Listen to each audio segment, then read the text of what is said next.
Today we discuss about risk management in module 4 of project management.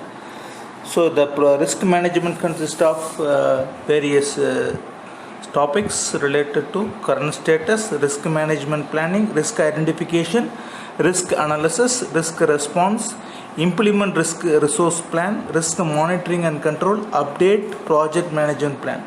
In the current status, what are all the projects we have to doing, then also those projects having how many risks are there. So that is the current status. So here in the risk management plan, how there are two risks are there, internal and external. So how do we prepare for the risk management plan? That is the planning of the risk management. Then risk identification, how to identify the internal and the external risk. Then we have to analyze how the risk should be happen. So there is a risk analysis. How we respond for those if the risk can occur now. So how we respond for those risks. That is the risk response.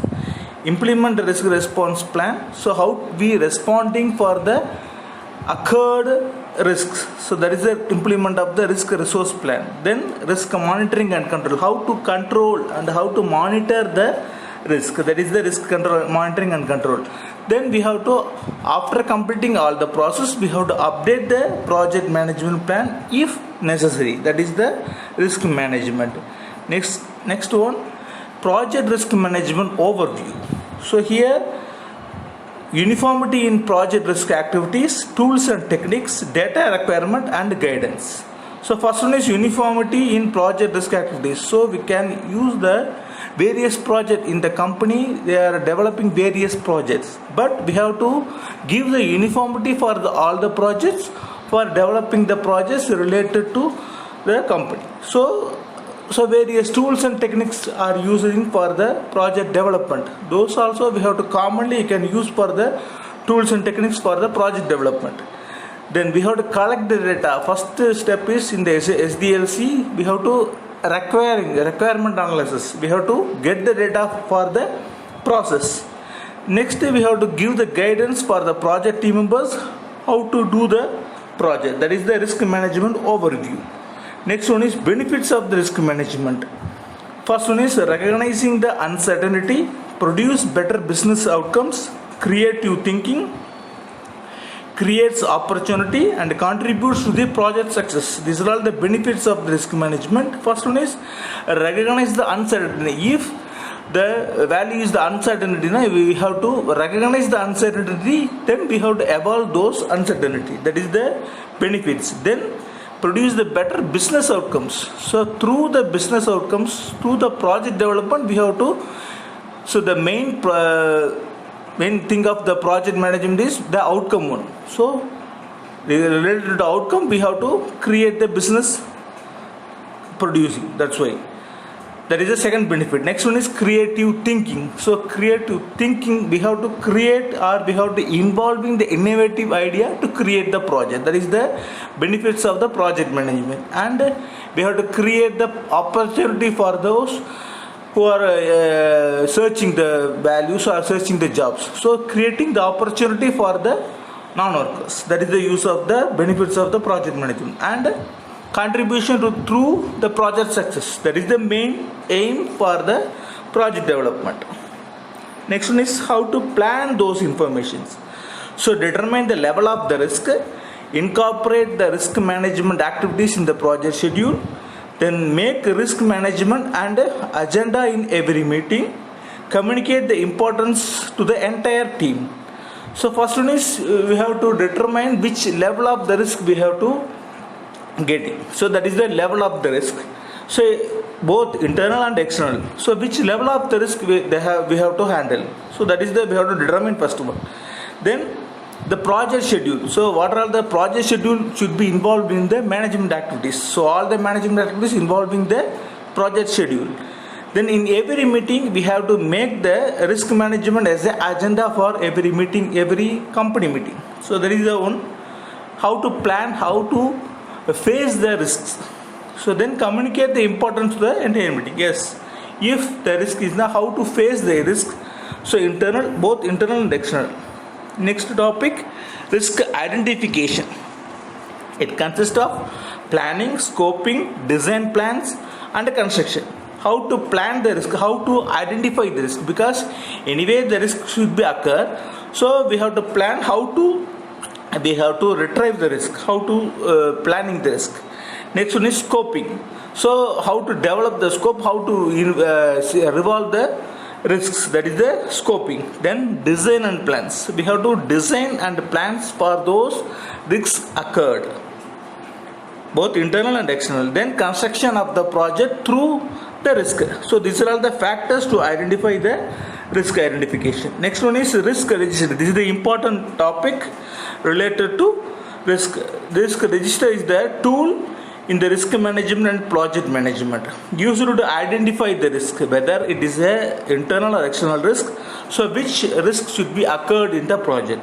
So that is the use of the risk register.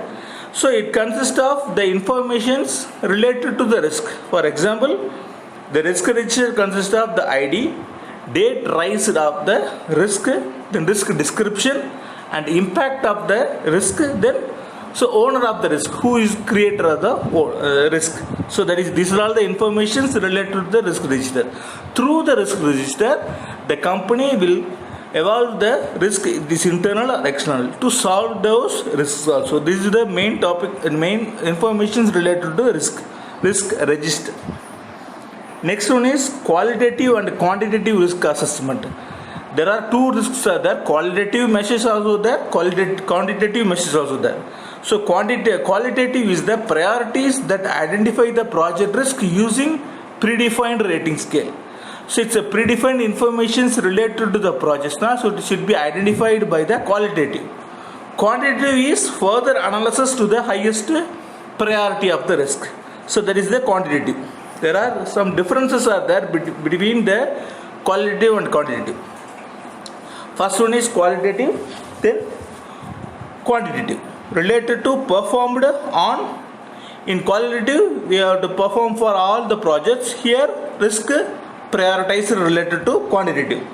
Evaluating related to individual projects related to qualitative. Overall for quantitative. Project size related to qualitative, there is no matter related to the project. Here we have a large set of size is there for the quantitative. In the risk level, here in qualitative is a risk level, here project level. Risk related to qualitative and quantitative. Tools related to quantitative and qualitative. In qualitative, there is no tools for the qualitative process. Here quantitative, there is a special tools are used for the evolving the process. Next topic, probability and impact matrix. This is a tool for prioritizing the risk. So the project consists of several risks now. So they have to prioritize the risk. So determine the risk, need detailed risk response plans. So we have to respond in the plan. So that's why we have to prioritize the risk. So it consists of two type of matrices are there, 3x3 and 5x5. 3x3 consists of low, medium, high. 5x5 matrix consists of very low, low, medium, high and very high. We have to differentiate that information through the probability and the impact matrix through the 3.3 into 5.5. So here probability and impact matrix consist of the probability are rare, unlikely, moderate, likely, very likely. So these are all the related to terms related to probability. Impact related to trivial, minor, moderate and major, extreme. These are all related to impact factors. Next topic, risk response strategies for positive and negative risk. So through the risk there are two types are there, positive risk and negative risk are there. According to PMBOK, the negative risks are transferring the information, avoiding the information, accepting the information. Related to positive risk, enhancing, exploit and accept and share. Thank you.